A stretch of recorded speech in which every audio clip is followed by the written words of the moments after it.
Coucou!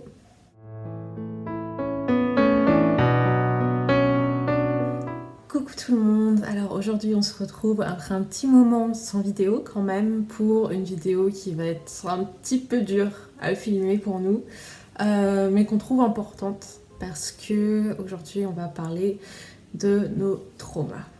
Avant de commencer la vidéo, avant d'aller plus loin, on va évidemment mettre des trigger warnings.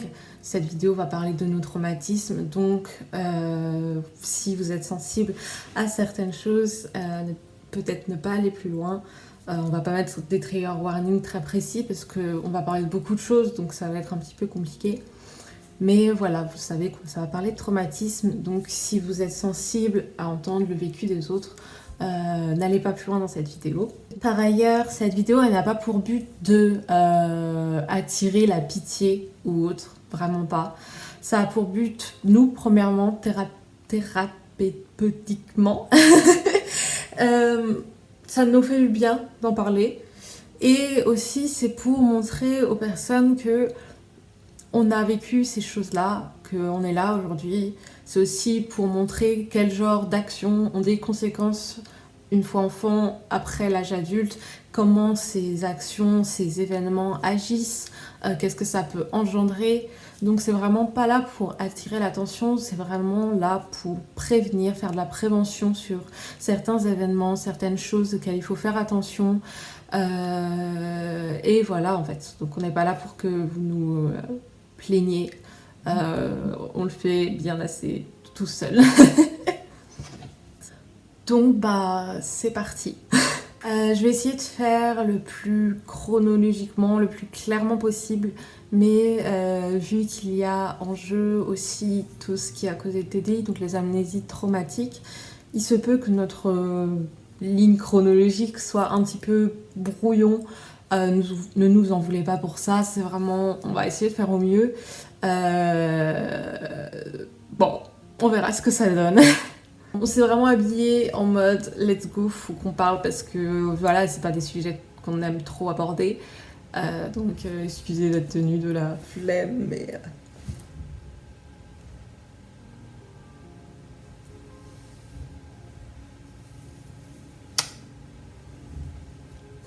Child anyway. Donc c'est parti pour notre vie chaotique. Tout a commencé en Colombie en 2001 vers le 1er août. Je dis vers parce que ma date de naissance n'est pas claire, elle n'est pas précise et vous allez savoir pourquoi. Donc je suis née en Colombie environ vers le 1er août 2001 dans une famille pauvre, on va pas se mentir, on vivait dans des favelas dans la ville de Dos Quebradas, dans une famille déjà assez nombreuse avec pas mal d'enfants et du coup qui était assez pauvre. Je suis née donc d'une mère colombienne et d'un père qui était aussi, j'imagine, mais mon père est mort avant ma naissance, ce qui fait qu'en fait on vivait donc avec les autres enfants, mon grand frère avec qui j'ai été adoptée, et le père de certains de ses enfants. Donc ce n'était pas le mien, c'était donc mon beau-père. En revanche, par exemple, c'est le père de mon frère, mais c'est pas le mien. On a eu des pères différents, mais on a la même mère. Je vais mettre des petits trigger warnings petit à petit, comme ça vous verrez quand est-ce que certains sujets commencent. Ce beau-père nous a tout simplement maltraités pendant un petit peu plus d'1 an. Donc c'était de la négligence, des abus physiques ou des abus psychologiques, en tout cas pour les enfants qui étaient un peu plus âgés, sachant que moi je n'avais qu'1 an et moins, parce que ça s'est fait sur la durée. Je n'ai pas vraiment de souvenirs de cette époque parce que j'étais très jeune et tout simplement aussi l'amnésie traumatique a bien fait son boulot, ce qui fait qu'en fait de cette période de ma vie, je n'ai que des sortes de flashs comparé à par exemple mon frère qui a 2 ans de plus que moi, donc qui avait 2-3 ans. Lui il a certains souvenirs beaucoup plus précis que les miens. Mais moi, ça se résume à quelques images par-ci par-là, pas très claires. Donc ce beau-père nous abusait régulièrement. Notre mère, on ne sait pas trop si elle y participait ou pas. En tout cas, elle n'y faisait pas grand-chose. Nous avons d'ailleurs, mon frère et moi, parce que les autres enfants n'ont pas été adoptés avec nous, donc on ne le sait pas, Mais mon frère et moi, on a certaines cicatrices sur le corps, on a des marques de brûlure. Voilà. Donc en fait, c'est des choses qui sont encore présentes aujourd'hui. Moi, je sais qu'aujourd'hui, j'ai très peur du feu. Je n'aime pas qu'on me touche à certaines parties de mon corps. Par exemple, je n'aime pas qu'on me touche les pieds, c'est là où j'ai des brûlures. Mon frère aussi a des cicatrices, il a beaucoup aussi de flashbacks, de crises de reviviscence de certains de ces moments. Donc ce n'est pas parce que ça arrive à un âge très jeune qu'on ne s'en souvient pas. Car souvent c'est ce qu'on dit, on dit oui mais t'étais jeune, tu peux pas te souvenir de ça. Le cerveau est très intelligent mais parfois il est aussi très cruel envers nous-mêmes. Et ça fait qu'on peut se souvenir de ce genre de choses. Notre mère biologique était une pro à faire une quantité astronomique d'enfants, à tomber souvent enceinte, puis après à les abandonner. Et on n'y a pas échappé, mon frère et moi. Un jour, je ne sais plus la date exacte, elle est partie. Alors, elle a pris un de ses enfants avec elle, les autres, elle les a abandonnés un petit peu partout. Mon frère a été laissé dans... Alors, c'était pas un hôpital, mais c'était en tout cas une clinique, je crois, où elle a dit au personnel adulte je vous le laisse, je reviens bientôt, est-ce que vous pouvez le garder? Évidemment, elle n'est jamais revenue, spoiler alerte. Moi, je n'ai pas eu ce luxe-là. Je suis restée dans l'endroit lugubre et insalubre où on vivait, ce qui était en fait une sorte de petite pièce à louer où on vivait tous entassés là-dedans. Je suis restée là pendant plusieurs jours. C'est les voisins, une voisine en particulier, qui m'a retrouvée parce que tout simplement je pleurais à la mort étant donné que je n'avais qu'1 an. Et du coup, mon frère et moi, et puis les autres enfants, mais là je vais vraiment parler de mon frère et moi parce que les autres enfants n'ont pas vraiment de détails, on a été envoyés dans une famille d'accueil. Dans cette famille d'accueil, il n'y a aucun antécédent d'abus, même dans les dossiers, vraiment. Je pense sincèrement que tout s'est bien passé dans cette famille d'accueil, on y est resté 1 an. Au bout d'1 an, on a rencontré nos parents adoptifs, qui le sont évidemment toujours actuellement. Notre mère adoptive ne pouvait pas avoir d'enfant. Il n'y a jamais eu de cause vraiment précise pour cette infertilité, mais la cause qui a été soulevée était qu'en fait elle avait pris la pilule, et elle, et d'ailleurs sa sœur aussi, sont devenues stériles suite à cette prise de pilule. Et donc ils se sont dit, on va adopter, et ils se sont tournés vers la Colombie. Et c'est nous qui avons été choisis. Donc on en est extrêmement reconnaissant, même si tout n'a pas été tout rose, évidemment. Je veux dire, ce n'est pas tout rose dans aucune des familles. C'est ces personnes qui ont décidé de venir nous adopter. Ils sont donc venus en Colombie, ils ont rencontré notre famille d'accueil, ils nous ont rencontrés, à savoir que mon frère parlait quelques mots d'espagnol, il avait 4 ans, moi je parlais pas du tout à 2 ans. J'étais comme ça, sidérée. Voilà, principalement, on pense maintenant, à cause de certaines choses que on a subies en fait. Voilà.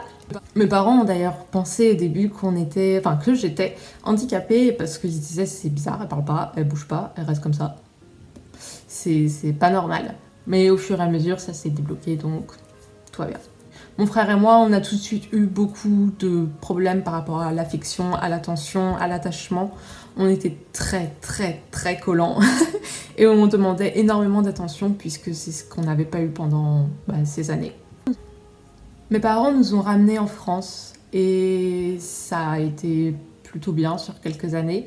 À notre arrivée, ma grand-mère paternelle a été très, sèche. Disons que quand elle nous a vus, il y avait plusieurs familles qui attendaient mes parents à l'aéroport parce que c'était quand même un événement. Je veux dire, ils ramenaient leurs enfants. C'était quelque chose de beau, donc beaucoup de personnes étaient venues. La première remarque de cette grand-mère a été « Oh, mais comment ils sont habillés ?» Voilà, bon. À savoir qu'on pense qu'elle avait un souci avec le fait qu'on était adoptés, mais bon, bref. C'est pas grave. Et c'est comme ça du coup qu'on a commencé notre petite vie dans notre nouvelle famille. Donc on est les seuls 2 enfants de cette famille, on a été adoptés, pas d'autres enfants ont été adoptés par la suite, il y a vraiment que nous 2 et du coup nos 2 parents adoptifs. Les premières années se sont très bien passées, on était très très collants, surtout moi. J'étais très très collante avec ma mère en particulier, je ne la lâchais pas. Je ne autorisais pas qu'elle s'en aille quelque part, elle ne pouvait même pas aller aux toilettes tranquille. J'étais vraiment très très très collée à elle. J'avais peur quand elle s'en allait quelque part. Et mon père, en revanche, j'avais très peur de lui. En particulier le soir, quand il s'agissait de dire bonne nuit, le fait qu'il se penche au-dessus, ça me faisait très très peur. Et encore aujourd'hui, j'ai des flashs parfois quand mon copain vient pour m'embrasser, qu'il se penche par-dessus. J'ai des moments de panique, de recul en fait. Et je pense que c'est lié à ce qui s'était passé avec mon beau-père quand on était encore dans notre famille biologique. Du coup, très vite, mon père et mon frère sont devenus très proches, et moi, je suis devenue très proche de ma mère. Le souci étant qu'en grandissant, j'ai pensé pendant de nombreuses années que mon père ne m'aimait pas, à tort, parce qu'il m'aime, je le sais. Mais je l'avais repoussé et il s'était dirigé vers mon frère, et du coup, ça avait créé cette sorte de distance étrange que je pensais être une marque qu'il ne m'aimait pas, ce qui est faux. 20 jours de notre première rentrée. Le jour de la rentrée était pour moi un jour catastrophique. On est rentré en petite section de maternelle. Mon frère, ça a été. Moi, j'ai hurlé à la mort. La maîtresse devait me retenir. C'était une catastrophe, vraiment. Je pense que d'un point de vue extérieur, ça ressemblait à un kidnapping. Ma mère se sentait affreusement mal, parce qu'elle avait l'impression de me laisser à, à Mrs. Robinson. Enfin, vraiment, c'était un petit peu ça. Je ne voulais pas être séparée de ma maman. Et ça s'est fait. Je veux dire, j'en ai survécu, la preuve en est. Ça s'est assez bien passé pendant, en tout cas, la maternelle.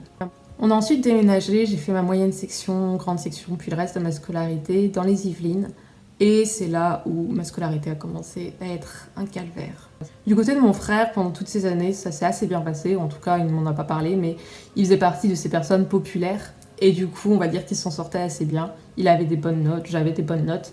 Sur ce point-là, tout allait bien. J'étais la chouchoute des profs, mais du coup, j'étais catégorisée de faillotte.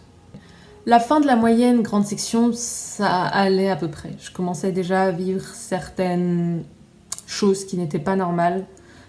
Qui était très clairement du harcèlement, mais c'était banalisé totalement en fait. C'était pas des coups, mais c'était des gestes, comment dire, très irrespectueux envers moi. C'était des tapes un peu là, ce genre de choses, par d'autres enfants, et on fait pas trop attention quand on est enfant. Les profs souvent ils se disent oui c'est des enfants, ils se chamaillent. Mais je m'en souviens, et je ne m'en souviens pas comme quelque chose d'agréable. Je me souviens vraiment que ça me mettait très très mal. Et déjà à cette époque, je me sentais anxieuse quand j'étais dans la cour de récréation, parce que j'avais l'impression qu'à tout moment, quelqu'un allait venir vers moi et me faire du mal en fait. Et c'est parfois ce qui arrivait. Ensuite, je suis arrivée en première, et là, l'harcèlement a pris une tournure un petit peu plus radicale. Dans mon école, il y avait en particulier deux jumelles rousses, qui était particulièrement méchante avec moi. Dans la cour, il y avait un marronnier. Et vous savez, les coques de marron, c'est vert et ça a des petits pics. Et elle prenait ces coques, en faisant attention à leurs petites mains, et elle me les jetait dessus. Donc je me recevais des pics, en fait, en pleine face, dur, parce qu'une coque de marron, c'est dur. Et je me recevais ça, et elle m'en jetait partout, ce qui fait que je m'en recevais, ça me piquait, ça me faisait mal. Et ce n'était tout simplement pas normal. À côté de ça, j'avais des amis, j'avais des bonnes notes. J'étais toujours la chouchoute des profs jusqu'au moins en CM2. Tout se passait bien, mais dans la cour de récré, c'était tout de suite la boule au ventre, parce que je savais qu'il y avait des personnes qui allaient venir vers moi, qui allaient me faire du mal. Une fois, un garçon m'a poussée du haut du toboggan, ce qui fait que je suis tombée sur le toboggan. Alors j'ai glissé, heureusement, puisque c'est le principe d'un toboggan. Mais je me suis quand même rétamée, en fait. Et on ne pousse pas quelqu'un comme ça du haut d'un toboggan. Voilà. Une fois aussi où je suis tombée de moi-même, cette fois-ci, du toboggan. En voulant éviter quelqu'un, je me suis loupée. Et j'étais par terre en train de pleurer, en train de me tenir le bras parce qu'il était cassé. Et personne ne m'a accompagnée à la prof. C'est moi qui suis allée en me disant « Maîtresse !» En fait, j'étais par terre, je pleurais, les gens ils regardaient, ils partaient. Et je suis restée comme ça, puis à un moment je me suis dit en fait Alex, si tu n'y vas pas, personne ne va t'emmener parce que personne n'en a rien à faire. Donc j'y suis allée moi-même en tenant mon bras qui était cassé. Et voilà. Et quand je suis restée à la maison le jour d'après, j'ai reçu une lettre de tous ses camarades de classe qui avaient fait bon rétablissement, etc. Et je me souviens que la lettre m'avait dégoûtée parce que je savais que dans ces personnes, au moins une dizaine faisaient partie de ceux qui faisaient de mes cours de récréation un moment affreux. J'avais essayé brièvement d'en parler à mon frère parce que vu qu'il était à des classes au-dessus de moi, si je lui en parlais, il pouvait essayer de parler à ses filles. Je lui en avais parlé, il avait parlé aux deux jumelles qui avaient un petit peu ralenti. Disons qu'elle continuait à être très méchante avec moi, mais au moins elle ne me jetait plus des matraques de marron en pleine face, ce qui était déjà une bonne avancée. Ouais. Et c'est environ à cette période où j'ai commencé à avoir une envie, un besoin d'attention qui devenait un petit peu malsain. Donc certes, j'ai vécu certaines choses, mais il y a aussi certaines choses que j'ai faites dont je suis pas du tout fière. Parce que j'ai vécu certaines choses. Alors, je ne cherche pas à mettre la faute sur ce que j'ai vécu, mais je cherche à aussi montrer qu'il y a certains comportements qu'il faut chercher à les analyser et se dire que parfois les gens sont comme ça pour une raison et pas une raison excusable forcément, mais une raison qui cherche à vouloir quelque chose. Et c'est environ vers la primaire où j'ai commencé à avoir un gros besoin d'attention. J'inventais des choses, bon, comme les enfants, hein, un coup je suis une fée, un coup je suis un vampire. mais ça prenait un tournant un petit peu étrange. Je voulais avoir un ascendant sur mes amis qui était un besoin d'attention poussé. Je voulais qu'elles fassent absolument tout ce que je leur disais et c'était très très malsain. J'en suis pas du tout fière. Aujourd'hui, ce n'est plus quelque chose que je fais, heureusement. Mais en primaire, c'était quelque chose qui était très très présent. Puis après, j'ai arrêté à la fin de la primaire. C'est aussi en primaire tout court, où il y a ces gestes que font les petits garçons qu'on trouve pas forcément déplacés parce que c'est des enfants, ou alors il est méchant avec toi parce qu'il t'aime. C'est absolument faux, c'est encourager le fait qu'une personne qui t'aime peut te frapper, peut t'insulter, peut être méchant avec toi alors que ce n'est pas du tout vrai. Pendant plusieurs années, les profs, les surveillants me disaient que deux garçons étaient méchants avec moi parce qu'ils m'aimaient, mais ils étaient foncièrement méchants avec moi juste parce qu'ils étaient méchants avec moi en fait, c'est tout. Et il y avait les débuts des garçons qui soulevaient les jupes, etc. Et vu que je portais tout le temps des jupes, bah c'est là où ça a commencé à être vraiment dérangeant pour moi. Et sur le moment, j'y pensais pas, mais je sais que maintenant, ça me fait toujours peur quand je porte une jupe. Ensuite, fin primaire, on arrive au collège, il faut faire son choix.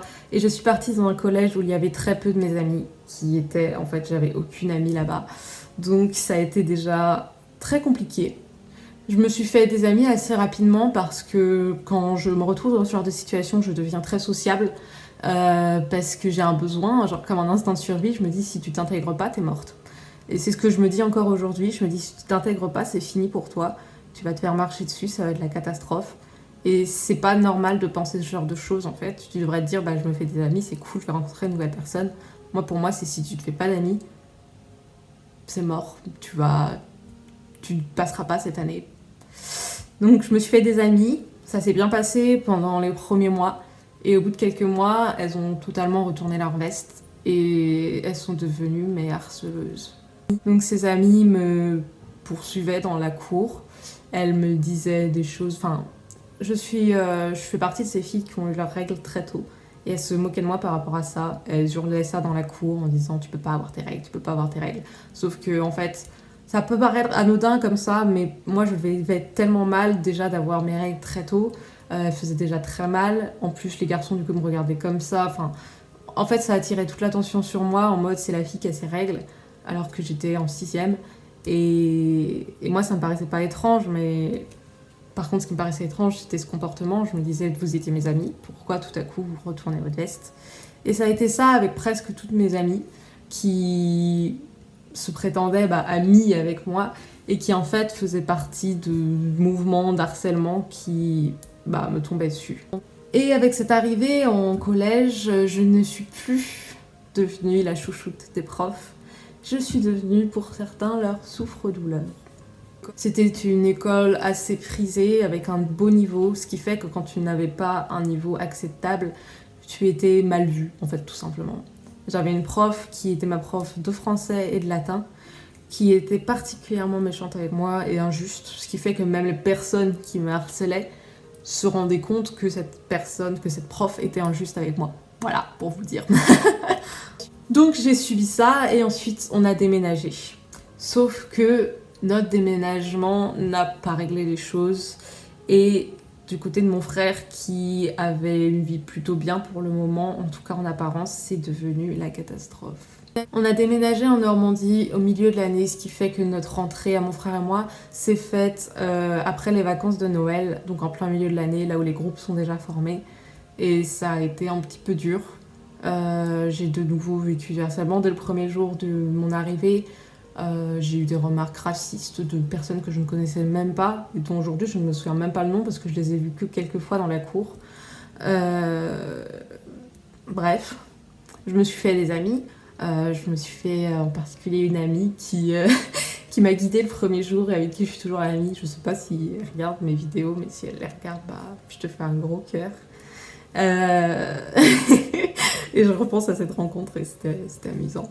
Enfin bref, mais à part ça, bah en fait, les personnes avec qui je voulais être amie, ce qui était normal parce que je voulais juste m'intégrer en fait. Enfin, c'est normal, j'arrive en milieu de l'année, il faut que je me fasse des amis. Je vais pas passer mon année recluse dans un coin. Et en fait, ces personnes me l'ont dit après. Bah, elles trouvaient que j'étais collante, elles trouvaient que j'étais chiante, etc. Et alors que moi, je voulais vraiment juste en fait être intégrée, ce qui est normal, je pense. Et pareil, je me suis fait des amis qui après m'ont lâché, qui après me critiquaient. Puis je me refais des amis qui me lâchent, qui me critiquent derrière mon dos, qui me refait des amis qui nanana, qui nanana. Et en quatrième, j'étais amie avec deux filles qui... Comment dire, qui m'ont accusée de plein de choses, en fait. Elles pensaient que... Enfin, ça a été le début de mes catégorisations en mode « t'es une bizarre ». Elle est bizarre, elle est comme ça, elle fait peur et tout, alors que j'étais qu'une enfant qui voulait s'intégrer en fait. Mais bon. Et ces deux amies ne sont plus aujourd'hui pour la simple et bonne raison que l'une d'elles m'a dit écoute, je veux plus être amie avec toi, tu me tires vers le bas alors que bah je faisais rien de mal. Et elle a entraîné cette autre amie avec elle. Alors qu'elle a inventé des choses que j'avais dites sur elle, alors que je disais tout l'inverse. Et du coup, bah, les deux m'ont dit bah ciao. Et à cette époque, je me suis dit, je vais pas survivre. Et c'est la première fois où vraiment je me suis dit, je veux mourir, je veux plus venir à l'école, je ne veux plus subir d'abandon comme ça. Et malheureusement, ça n'a pas suffi. Du côté de mon frère, il est rentré en dépression suite à l'adoption, etc. Il avait beaucoup plus de souvenirs que moi et c'est à cette époque que beaucoup de souvenirs sont remontés à la surface pour lui. Et il a commencé à fumer, à boire et à se droguer alors qu'il était en troisième. Ça a été une réaction éclair, hein, évidemment, quand on prend ce genre de substance. À la maison, c'était un calvaire. À la maison, c'était des énormes crises où je l'entendais pleurer, taper contre les murs, sa chambre étant à côté de la mienne, je sentais ses coups derrière ma tête.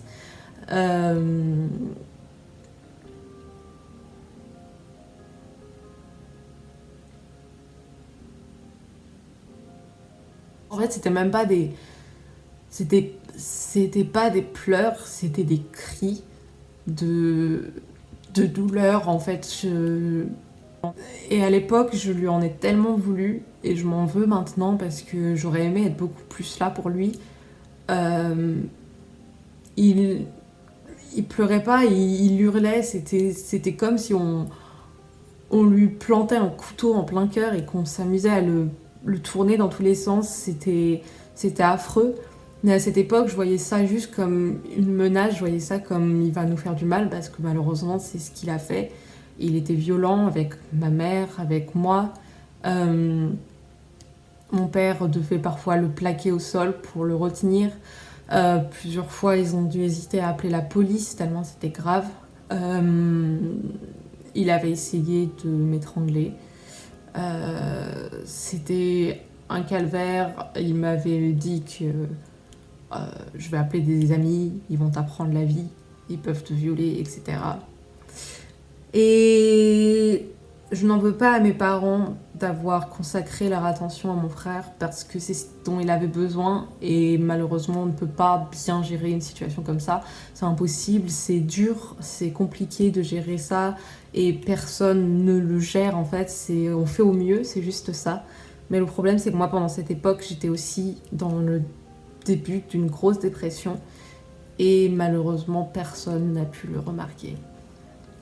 J'ai fait à cette époque plusieurs tentatives de suicide. Dans la salle de bain, il n'y avait pas beaucoup de médicaments, il y avait des Doliprane. Ça ne faisait pas grand chose, hein. Voilà, spoiler alerte, les Doliprane ne vous tueront pas.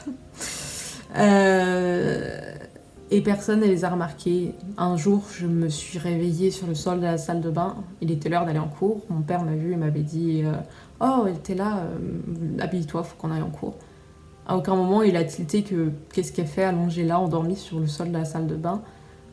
Je me suis levée, j'étais encore complètement vaseuse et je me suis habillée, je suis allée en cours. Et quand je suis arrivée en cours, j'ai vu mes amis qui m'ont dit ça va, je leur ai fait ça va et vous. Et j'ai souri et ça sur au moins 4 ans. Et jusqu'à en fait la terminale, un truc comme ça. Pendant ces années, mon frère a fait beaucoup d'efforts, il essayait vraiment de s'en sortir, ça a été très dur pour lui. Et je ne lui en veux pas aujourd'hui, je n'en veux qu'à une seule personne, enfin qu'à plusieurs personnes qui sont notre famille biologique. Mais lui, je ne lui en veux pas, je m'en veux à moi, j'aurais aimé être plus présente, j'aurais aimé être à l'écoute. Mais on était tous les deux dans une époque où on pouvait pas prendre soin de nous et encore moins prendre soin l'un de l'autre. En première, j'ai rencontré une fille sur un site où j'avais déjà rencontré plein de mecs parce qu'à cette époque je m'hypersexualisais car en 4e, l'époque où mon frère a commencé à être violent, à se droguer, il s'est passé beaucoup de choses et il s'est passé en particulier un événement dont j'ai parlé à mes parents, dont j'ai parlé à mon frère. J'ai été agressée sexuellement par un membre de ma famille. Et ça a fait quelque chose en moi qui m'a changée encore aujourd'hui parce que cette personne m'a fait croire que son geste était de l'amour et je l'ai pris comme tel et pendant des années je me suis dit que c'était comme ça que je devais être aimée et qu'il n'y avait pas d'autre moyen puisque mon demi-père biologique avait abusé de moi, cette personne avait abusé de moi et ce sont des personnes qui étaient censées m'aimer donc je me suis dit c'est comme ça que tu dois être aimé, c'est comme ça que tu dois être accepté. Donc pendant des années, je me suis hypersexualisée sur certains sites. Je parlais à des personnes pas du tout fréquentables, je parlais à des personnes qui voulaient tout simplement profiter de moi. J'ai rencontré cette femme qui s'appelle Anissa. Ça a été une catastrophe. On est restés ensemble pendant un petit peu plus d'1 an. Depuis le début, elle me disait, en fait, dès le début, elle m'a dit « Je ne suis pas lesbienne, je ne suis pas attirée par les filles, mais sortons ensemble. » Donc j'étais, c'est bizarre, mais ok, sortons ensemble. En fait, ce qu'elle faisait, c'est qu'on se parlait pendant 1 mois, et après pendant 2-3 mois, donc en fait, je suis pas vraiment sortie avec elle pendant 1 an et demi, techniquement, j'ai dû sortir avec elle pendant 4 mois. Elle me donnait aucune nouvelle, elle revenait comme une fleur, et moi, je lui pardonnais à chaque fois. Jusqu'au jour où, un été, je lui ai dit « Écoute, moi, je peux pas. On reste ensemble, mais s'il te plaît, fais un effort. » J'ai pas eu de nouvelles pendant 2 mois, et quand elle est revenue, elle m'a avoué m'avoir trompée avec un mec. Donc, je lui ai pardonné. Et en milieu terminal, j'ai enfin rompu avec elle. Et au moment de rompre, je lui ai dit, parce qu'elle ne comprenait pas, je lui ai dit quand même, de 1, tu me dis que tu n'aimes pas les filles, c'est bizarre, tu es là que quand il faut... Voilà. Et en plus de ça, tu m'as trompée.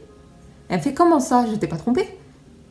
Et je lui fais, si, tu me l'as avoué par message, tu m'as trompée en août. Et elle me fait, Ah! Mais non, mais c'était pas en août, c'était en mai.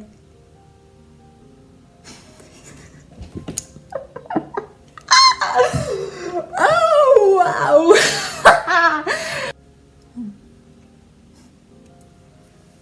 Voilà le genre d'amour que je pensais mériter à cette époque. Et une amie, cette amie que j'avais rencontrée au début, enfin quand je suis rentrée au collège, me disait, Alex, tu fais quoi? Genre, romps avec elle, largue-la. Genre, elle te prend pour une banane flambée là en fait. Et moi j'étais, mais non, quand elle est là, elle est super mignonne. Bah ouais, tiens. Bref, du coup, on s'est évidemment quittés. Je me suis pris des insultes en pleine face, comme si c'était de ma faute. Euh, mais j'étais même pas blessée parce que en fait, je me suis rendu compte avec cette relation que tout simplement, dans une relation, je n'avais jamais aimé.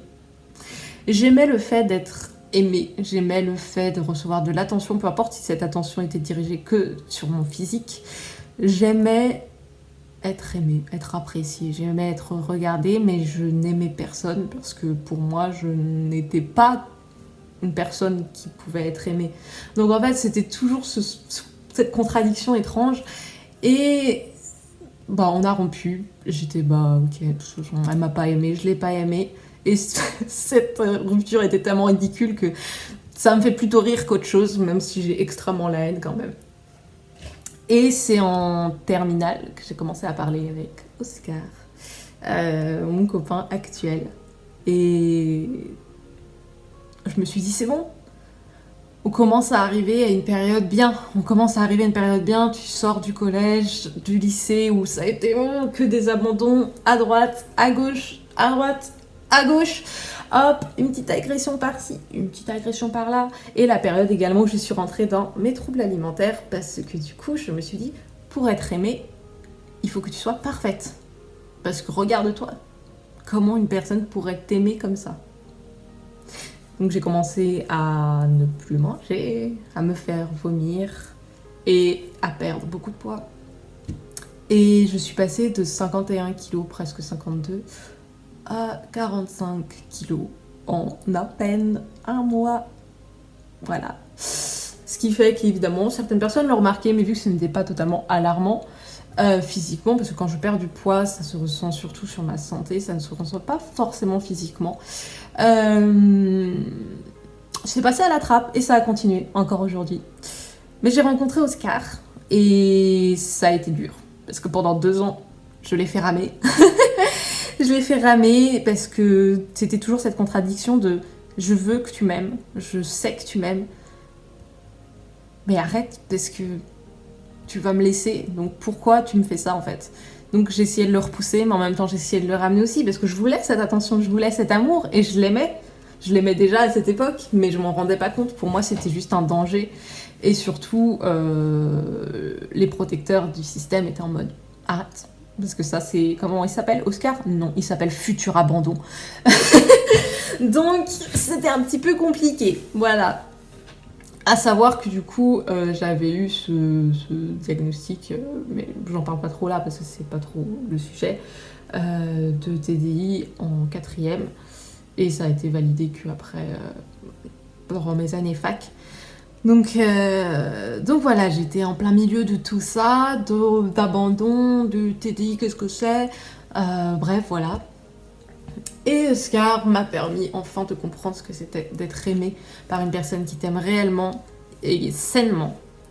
Sauf que qu'est-ce qui s'est passé? Ma rentrée en L1 qui devait être libératrice pour moi, qui devait être un nouveau départ, les meilleures années de ma vie, la fac, a été un calvaire. Covid. Le Covid est arrivé avec ses petites pattes et a foutu la merde. Je suis retombée en dépression. J'ai passé le Noël entre la L1 et la L2, donc Noël 2020, en dépression chez mes parents. Et c'est à cette période que ma grand-mère est décédée. Et ma grand-mère était comme une seconde mère pour moi. C'était une personne profondément bonne, profondément gentille et qui était un pilier pour moi et je m'en étais jamais autant rendu compte qu'en fait quand elle n'était plus là. Donc ce qui devait être les meilleures années de ma vie, en tout cas pour mes 2 premières années de fac, ont été un calvaire. Après, à ma 3e année, il n'y avait plus le Covid, mais en fait, tous ces soucis que j'avais accumulés pendant toutes ces années, de ma naissance jusqu'à là, sont retombés en fois 1000 sur mon moral et sur ma santé physique. Ce qui fait que j'ai enchaîné les rendez-vous chez le médecin, j'ai enchaîné les problèmes de santé. J'étais malade avec 42 fièvres à aller à la fac parce que j'avais peur de l'échec, j'avais peur de décevoir mes parents. Parce que pendant toute ma vie, mon seul objectif était de satisfaire mes parents. Je me disais, s'ils sont fiers de toi, si tu es parfaite, ils ne t'abandonneront pas. Et pendant cette année, j'étais là avec 42 fièvres, à aller à des oraux, à des examens. J'étais malade. Et je suis rentrée en mai dans une phase très compliquée, en avril-mai, où pendant plusieurs semaines, dans une semaine, je faisais environ 5 tentatives de suicide. Début mai, je suis rentrée donc en clinique, parce que mon copain le voulait. Mais à cette époque, pour moi, j'étais en fait morte à l'intérieur. Je me disais, regarde tout ce que tu as vécu. Qu'est-ce que tu fais encore là ? Pourquoi tu ne comprends pas que ce monde ne veut pas de toi ? Et je suis rentrée en clinique sans trop d'espoir. J'en suis ressortie plutôt bien, parce que je suis toujours là. J'ai eu enfin une psychiatre. J'ai commencé à m'accepter plus. Je parlais déjà du coup du TDI sur les réseaux sociaux. Et j'ai commencé à me redécouvrir. Et petit à petit, ça allait mieux. Mes parents ont fait des efforts. Tout s'est super bien passé. Et je suis rentrée en master. Et en master, juste avant, pendant les vacances d'été, ma santé mentale a de nouveau fait ça. J'ai resubi des agressions. En L3, j'avais été poursuivie par un homme qui avait tenté de rentrer de force chez moi après m'avoir fait des attouchements dans la rue. Avant la rentrée en M1, j'avais subi des attouchements par un vieil homme dans un bar. Et j'ai vécu juste avant ma rentrée un abandon qui m'a brisé le cœur en fait. Parce que pour moi, c'était la goutte de trop qui me disait tu ne peux faire confiance à personne, chaque personne de ta vie va te laisser d'une manière ou d'une autre. J'étais amie avec 3 personnes, 3 systèmes et je vais en parler là parce que je ne me vois pas faire qu'une vidéo par rapport à ces personnes, elles ne le méritent même pas. J'étais amie avec ces 3 systèmes et petit à petit je me suis rendu compte qu'ils étaient toujours très agressifs envers tout le monde, mais aussi envers nous, alors qu'on était censés être leurs amis. Et un système avec qui j'étais amie il y a longtemps, mais avec qui on parlait plus trop, vient me voir en DM et me fait « Regarde, ça me met mal à l'aise, j'aimerais t'en parler. Voilà ce que ces 2 systèmes disent sur toi. » Et je vois des insultes, je vois des trucs de « J'ai envie de faire du mal, Plume elle nous en empêche, oh qu'est-ce qu'elle est conne, etc. » Et j'étais « Mais ils sont tarés. Ils sont tarés, donc en fait, eux, leur activité, c'est faire du mal aux gens. Et ils m'insultent dans mon dos alors qu'ils sont censés être mes amis. Et c'était des amis, enfin, je connaissais leur famille, enfin, on a fait des sorties ensemble avec leurs filles, etc. Il y avait vraiment tout un truc. Et bah, en fait, pour moi, c'était le truc de trop, donc je les ai bloqués directement. Et après, je reçois par la copine d'un de ces systèmes la preuve que cette personne qui les avait dénoncés, en fait, faisait partie de tout ce harcèlement qui se faisait derrière mon dos. Et du coup, j'étais « Quoi ?» J'avais repris espoir en me disant « Bon, t'as perdu ses amis, mais au moins t'as retrouvé cet ancien ami qui a eu le courage de te le dire que ces 2 personnes étaient en train de cracher dans ton dos. » Et en fait, là, vous me dites que cette personne en qui j'ai repris confiance d'un coup, en fait, m'insultait aussi derrière mon dos. Elle prenait des vidéos YouTube de nous et les critiquait en vocal, tous les 3 systèmes ensemble. Et je lui ai fait « Mais qu'est-ce que je vous ai fait ?» Je lui aurais dit « Qu'est-ce que je vous ai fait ? J'ai toujours été correcte avec vous, gentille, j'ai été prévenante, j'ai été là comme il fallait. Qu'est-ce que je vous ai fait pour mériter tout ça ?» Et en fait, j'ai refait une tentative de suicide qui aurait fonctionné si Sophia, une protectrice de notre système, n'avait pas été là. Et en fait, dans ma tête, c'est reparti. Je me suis dit, bah voilà, tu pensais que ça allait mieux, mais non, en fait, l'univers ne te laissera jamais une seconde de répit. Tu seras toujours laissé par quelqu'un dans ta vie, ce sera toujours des abandons, ce sera toujours des déceptions. tu pensais que c'était tes amis et elles t'ont fait ça. Donc en qui tu peux avoir confiance? Est-ce que ça vaut encore la peine d'avoir des amis? Cette personne avec qui tu partages toute ta journée actuellement, si ça se trouve demain, elle sera là en train de t'insulter de tous les noms avec d'autres de tes amis. Enfin, et ça m'a mis dans un état pas possible et j'avais déjà beaucoup de mal avec plein d'autres soucis et ça s'est venu s'ajouter. Et Et ouais, en fait, ça a fait que rouvrir encore plus la blessure de l'abandon qui était là depuis ma naissance, en fait. Et que je me disais, mais elle se fermera jamais, cette blessure, en fait.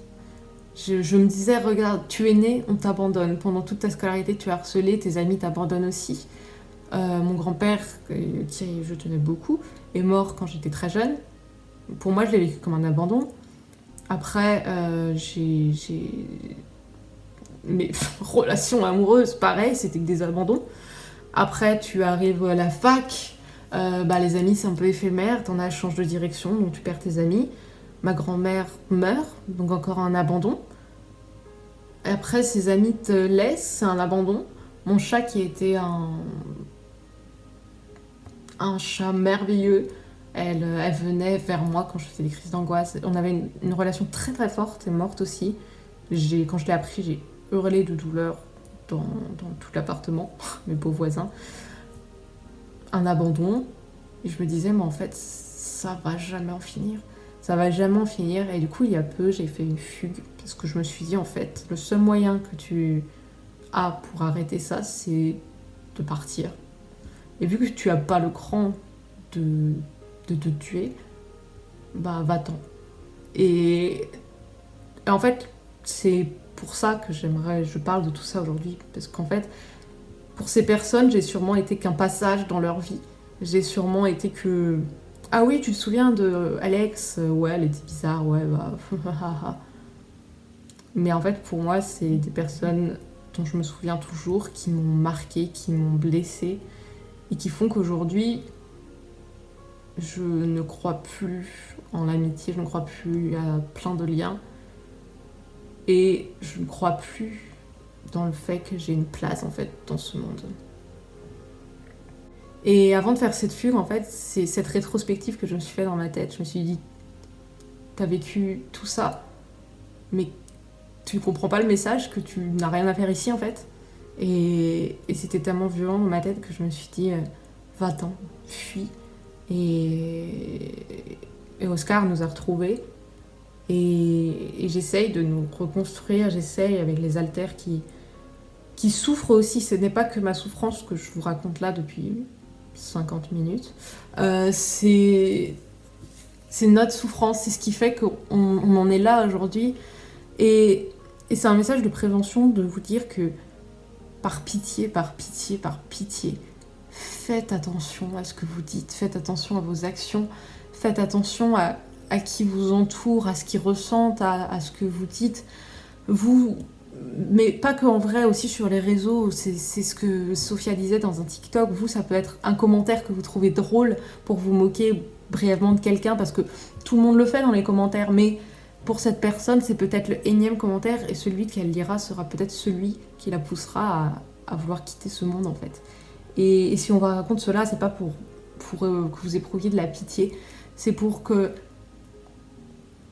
fait les personnes se rendent compte que oui, alors on montre notre TDI, on montre notre vie, mais c'est pas que ça, en fait. C'est oui, on a un TDI, mais derrière il y a tout ça. On le vit bien aujourd'hui, mais regardez ce qu'on a traversé. Ce n'est pas non plus pour faire une comparaison des traumas, surtout ne prenez pas ça comme ça. Mais en